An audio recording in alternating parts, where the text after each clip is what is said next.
আজকে আমরা পিঠা বানাইমু। কলা দিছে, এখন আটা দিলাম, লবণ দিলাম, এখন একটু আটা বাড়াইয়া দিল, তাল দিল,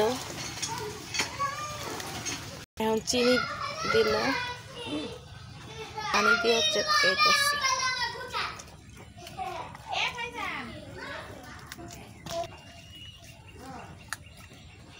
এটা কি পিঠা কয় জানি, বড়া পিঠা, তাল পিঠা। এটা হচ্ছে তালের পিঠা। ভালো লাগলে লাইক দিবেন, শেয়ার, কমেন্ট।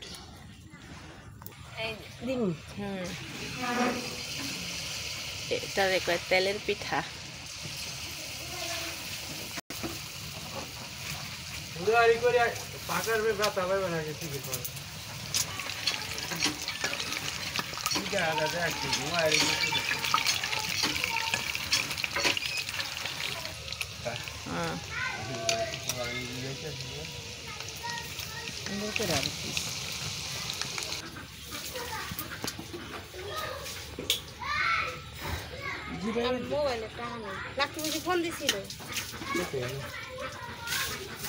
এটা হচ্ছে তালের পিঠা।